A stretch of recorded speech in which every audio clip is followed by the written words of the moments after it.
I remember the weight of his arm around me at the funeral, the smell of his cologne, the press of his lips against my ear, and then his whisper. She was the love of my life, even gave me a son, something you never could. My body froze, but my face didn't. I smiled, just enough for the mourners to believe it was grief.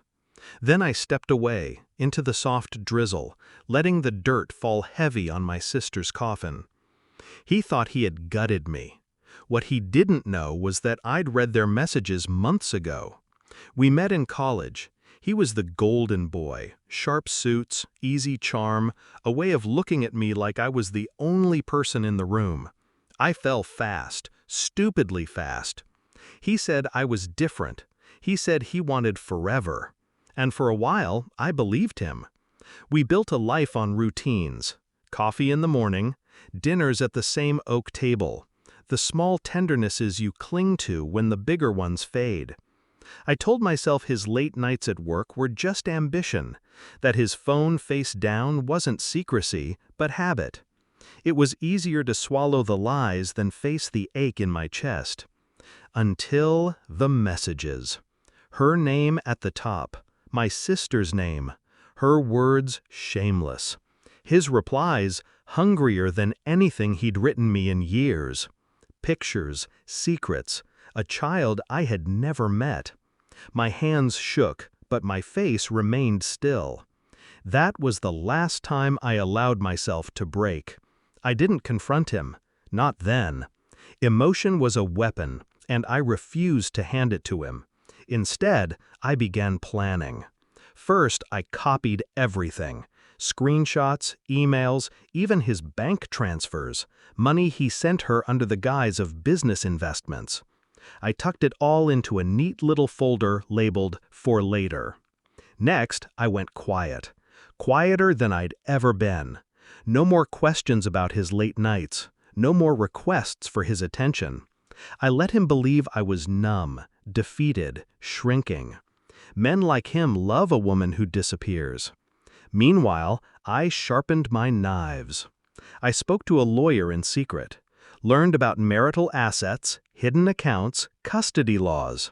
I didn't want half, I wanted everything. The house, the cars, the savings. I wanted to leave him hollow. Then came the insurance. His life insurance policy had been gathering dust for years. I updated the beneficiaries, rechecked the clauses. Not because I planned to kill him, but because I wanted him to know I could.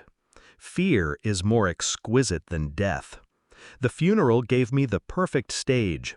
My tears were real for her, my sister. But the rest, the trembling hands, the soft leaning into his chest, was performance. Everyone saw a grieving wife. No one saw the storm behind my eyes. When he whispered that filth into my ear, he sealed his own fate. He thought it was power. It was confession. The execution was slow. First, I exposed him at work.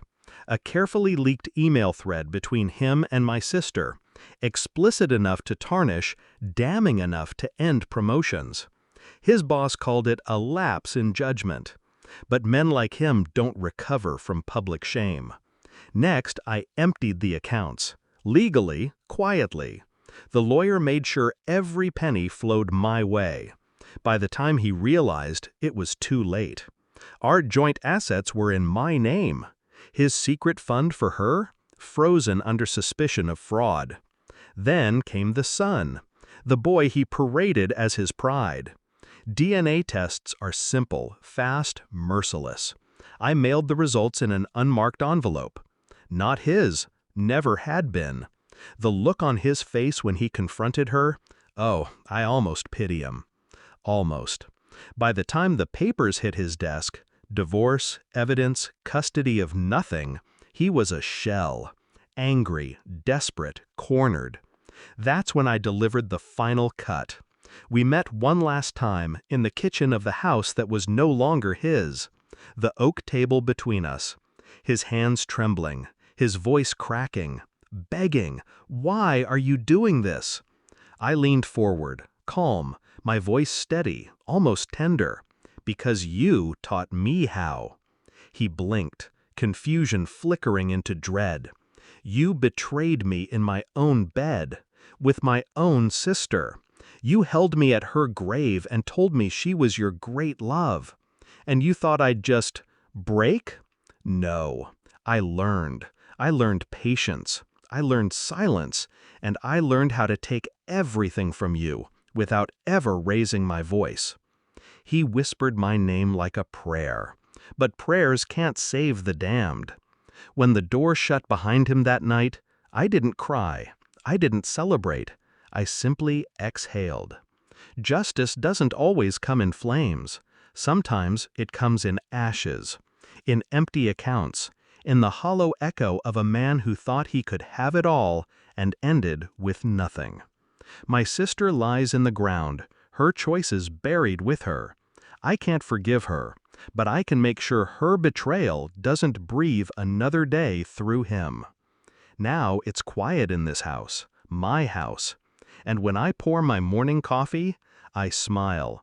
Not because I won, but because he lost exactly as I planned. His turn came, and I didn't even have to dirty my hands.